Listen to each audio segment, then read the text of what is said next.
Hello everyone, my name is Christian. Welcome back to Tekpon. Today our guest is Ryan, the founder of Rocket SaaS. Hello, Hey Christian, how you doing? doing great. Very excited to meet you. I saw you a lot on social media, so yeah, Yeah, really excited to do this. we've been connected for a while. Yeah, I'm delighted to be here. It's a great podcast. Yeah. So please tell us what is Rocket SaaS. So Rocket SaaS, we're a content marketing agency for the SaaS industry. So we focus around clients that are around that seed Series A round. And usually they haven't got a marketing department. They might have like one or two people in marketing, but they've got these huge growth ambitions being a SaaS company. So we partner with those SaaS companies. We bring the marketing department to them. So we create LinkedIn content, lead generation campaigns, video marketing, email marketing that just enables them to boost onto the next funding round. And what services do you offer more specifically? So specifically, we have three packages, like a bronze, silver, gold style tiered Okay. packaging system. And it all centers around these quarterly marketing campaigns. So we do bespoke campaigns. We do a lot of research into like competitor analysis, really understanding the business and particularly the customers. And then we'll create a bespoke campaign every single quarter designed to generate leads. So that could be things like webinars or events. Often free strategy calls work really well, ebooks, scorecards, ROI calculators, anything that's going to just create a bit of noise in the industry and get a lot of brand awareness and generate leads. So that's done on a quarterly basis. And then we also look after the more kind of general marketing activities. So keeping the LinkedIn content really on point and up to date, monthly newsletters, monthly videos for engagement on LinkedIn, and also managing social ads to drive as much traffic as possible to our campaigns. So that's those are some ways that you generate leads, right? Yeah, exactly. So it's all about creating a marketing funnel. So I think most SaaS companies that we meet have got the bottom of the funnel sorted in terms of they're good at doing demos, they've got salespeople, they're quite good at closing customers. But they're finding that because, like, particularly the cost of ads is just going through the roof at the moment, that they are just really struggling. People are coming in to the bottom of their funnel and they have never heard of this brand before. So, why would I book a demo with someone I've never heard of before? So we come in and we create that top of funnel. So those top three layers that we focus on being brand awareness content. So things like blogs and LinkedIn content and videos, just so that the industry is aware of you. And then the next layer down the funnel, the interest segment of the funnel, we call it, which is where someone expresses some interest in your business. So it could be downloading one of your resources. It could be signing up to an ebook, could be going to one of your events, could be having a 15-minute call with one of your sales team or your founder, and then nurturing those leads as well. It's all very well getting a bunch of MQLs, but you need to nurture those into SQLs. So nurturing campaigns, retargeted ads, and then it goes down to the bottom of the funnel. That's usually where the client takes over. I really like the process, and I think you explained it very well. And Thank what is you. the pricing for Rocket SaaS? So the pricing in dollars, our first package is about $4,000 per month. Middle tier is $5,000 a month. Top tier is $8,000 a month. And it's all on a rolling monthly cancel anytime subscription. We find that a lot of marketing agencies try and tie people into 12-month contracts, which is just too risky with the recession coming. I read a great book, Alex Hormozi's, what was it called? $1 Million Offers. You might have heard of it. And that Yeah. basically teaches you to create a business model that is like an irresistible offer. Really taking away those barriers that people just don't want to work with you for. So if you're pitching to a SaaS company, they're a startup, and you say, oh, we're $4,000 a month and you've got to sign up for 12 months, then suddenly that's a big decision to make. Whereas we now say, well, we start at $4,000 a month and you can cancel anytime if the recession hits or if your business struggles or if you're not happy, you can just leave at any time. And that's been amazing for us. That's really massively grown our sales. So yeah, that's how we price. So you're not a SaaS yourself. You are as a service, but not software. That's right. Yeah, we're a traditional agency. Yeah. So we work with SaaS companies. One day I would love to create our own software. I know that's how you really create a lot of value in your business, like having your own IP. But there's just so many great SaaS softwares out there for agencies. Like we use Asana and obviously Slack and Zero and just tons. WordPress for websites, for example. So yeah, but working so much with them, you'll probably find some opportunities. And yeah, there's always some opportunity. Yeah, usually to bring everything together.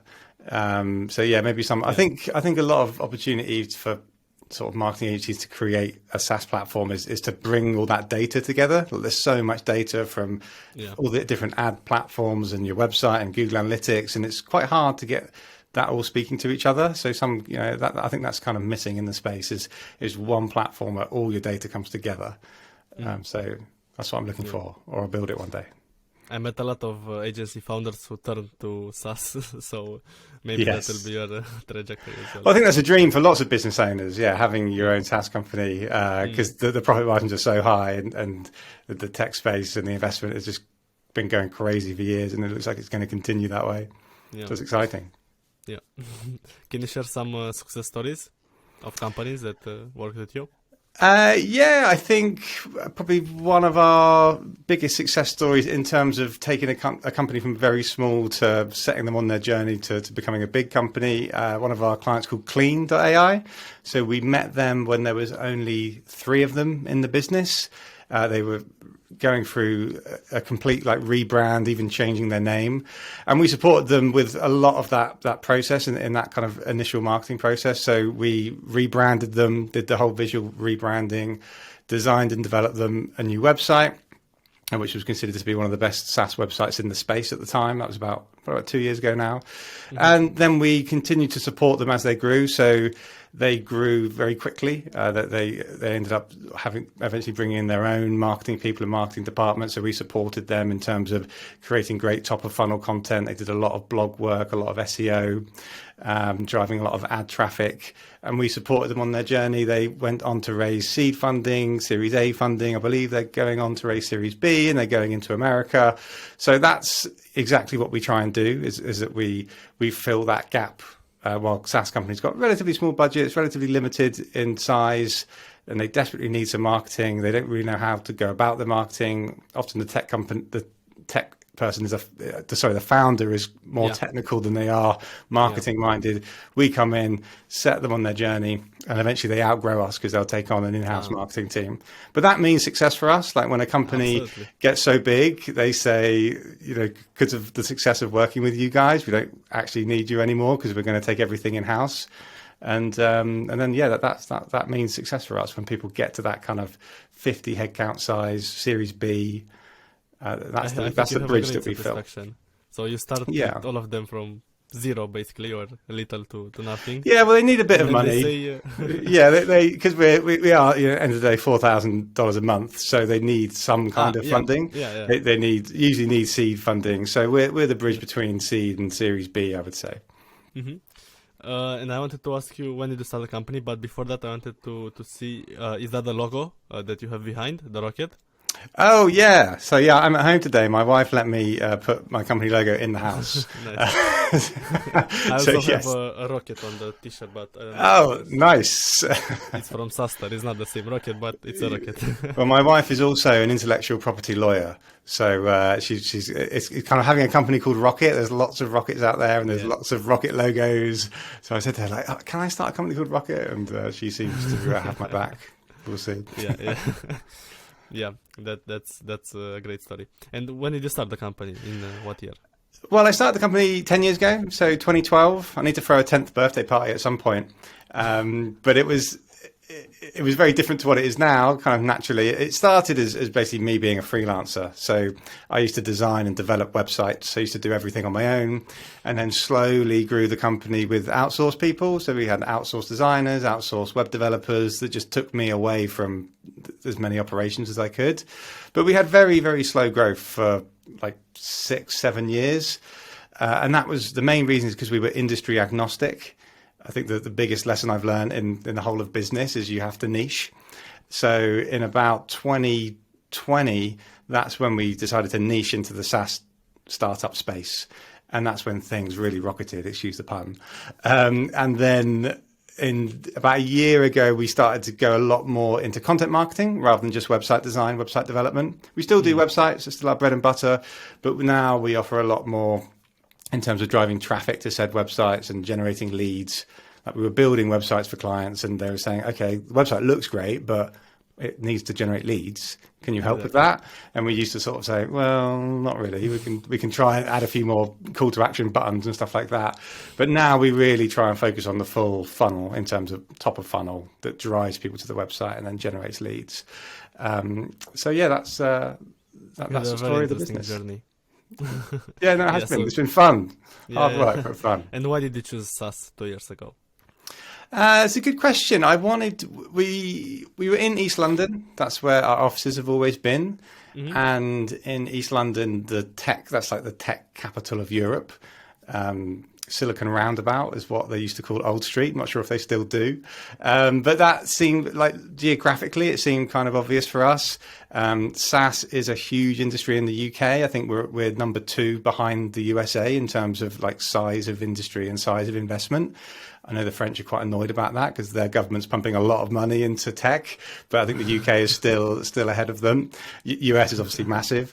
And it's an industry that I'm passionate about. I think any founder needs to be passionate about the niche. If you're not passionate about it and you just see it as a money-making niche, then it's probably going to fail.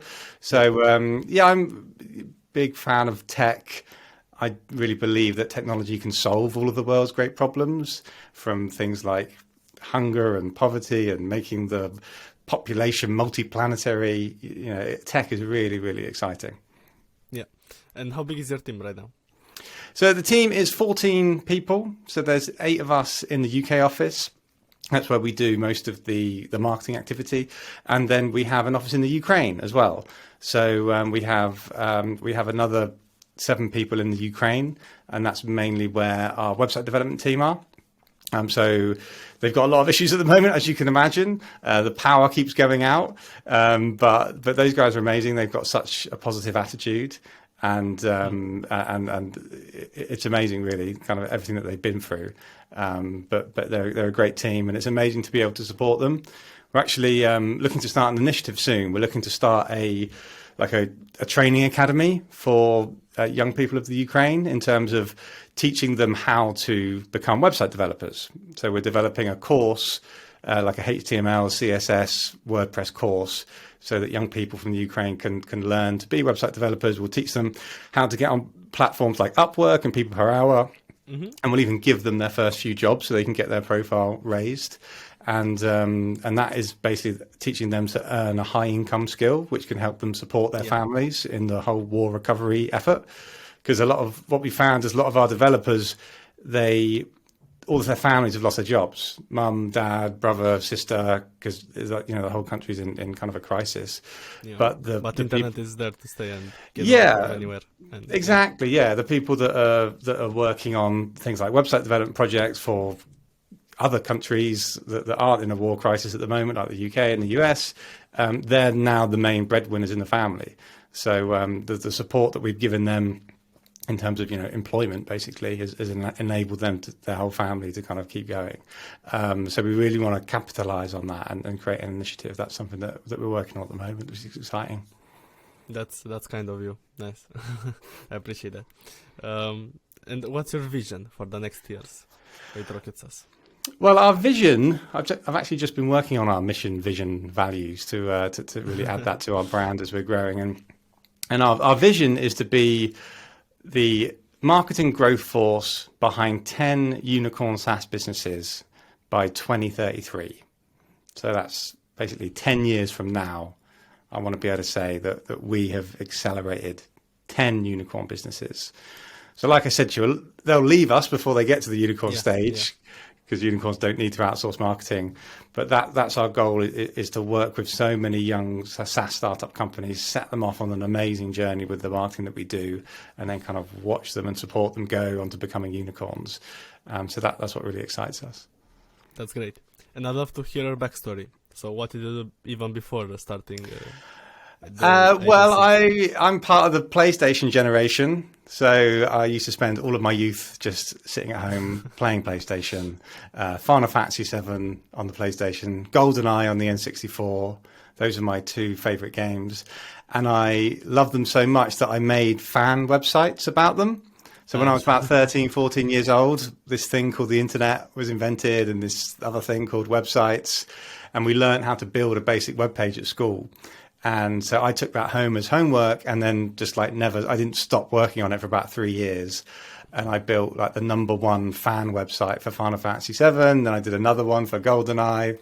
And I had no idea that you could make money from the internet or you could have a career in website development. My parents had no idea. I just did it for passion and I just loved doing it and like self-teaching myself Photoshop and Dreamweaver and HTML and CSS.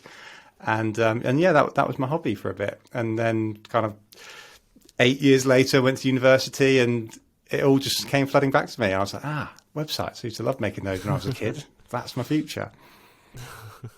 Nice, nice. And as I mentioned in the introduction, I discovered it through social media, through LinkedIn. So I was curious to have to know if you have any piece of advice for people that want to do personal branding. Yeah, I think a lot of people get answer this question, and people say the same stuff, which is true. Things like being consistent and sticking to your niche and all that stuff, but I'll try and give some. I'll try and give some advice. Like commenting on other people's stuff and following big people and engaging quickly, all that stuff. But most people kind of know that by now. But I think the one thing that perhaps people haven't heard of is you have to really like immerse yourself in other people's content, just to give you inspiration, give yourself ideas. So if you really should have a goal to post every single day. If you're going to pick a platform, let's say LinkedIn, you should be posting every single working day. So 5 times a week, if you're going to really grow engagement and grow your personal brand. So that's a lot of content that you need to create. And it's very hard, even if you do batch that content, like if you write 5 posts on a Sunday night, you are going to run out of ideas unless you're getting ideas coming at you from other places. So one of the most important things that I did was that on my social media accounts, like my Instagram, my Reddit, my LinkedIn, and Twitter, particularly Twitter, is I stopped following like non-business related accounts. I stopped following all the football accounts. I stopped following a lot of humor accounts, and I really increased the amount of marketing people that I followed. So when I was sitting on the couch chilling out, or when I was on a train, and I'd usually be scrolling through this like kind of pointless football or comedy tweets, I'd be reading tweets from other marketers and other leaders. And that just kind of fills you with inspiration and the latest news. And if someone says something particularly like insightful, obviously you don't want to just copy it and plagiarize it, but kind of take what they said. If you agree with them, then share it with your audience, but in your own words. Or you agree with it, you forget about it, and after 2 weeks you get an idea, but it's from that place, and you don't even know it that it's from that place. Stuff like that. And it's like when you're browsing through other platforms, save or like retweet or like or save anything that you're inspired by, and then you'll end up following the right accounts. And so at first you might feel like you're kind of ripping people off a bit and copying them because you're stuck with ideas. But after a few kind of months, you really start to create your own opinions and your own way that you can articulate these, and your own personality. Yeah. And you start to have these like categories in your head, like this is what I believe in, this is what I'm passionate about, this is what I talk about, and then it just starts to flow from there. So I think at first, when you're going from like 0 content on LinkedIn, which most people are, you really do need a helping start to get going. So yeah, don't be afraid to take inspiration from other people's posts. Just don't copy paste it, because that's lazy and you'll get embarrassed. But that is a good way to get started. It's just cutting out your social media input from the time wasting stuff, and focus more on following people that you want to be like, or that inspire you from a business point of view. That'd be my top bit of advice.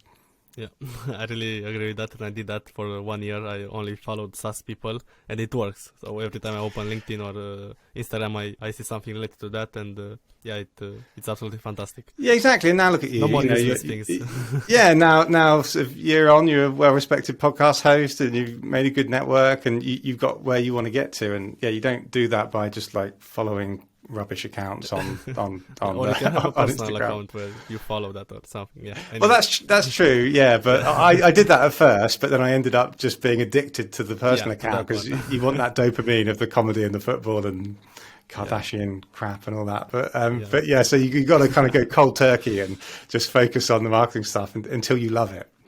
Absolutely. As much as Absolutely. the football and the comedy. Absolutely. And you already mentioned that you liked Asana and Slack, but I was curious to know what's your favorite software.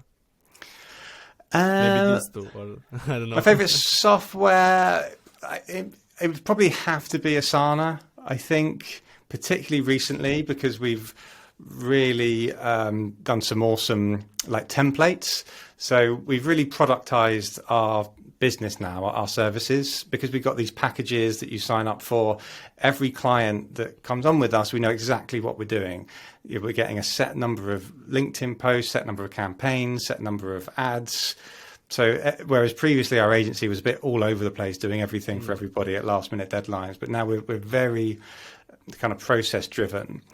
Which makes the business very scalable, and Asana has been really important for that. So when the client signs a contract, so I'll give you a few different SaaS here. The client signs the contract on PandaDocs, which is great.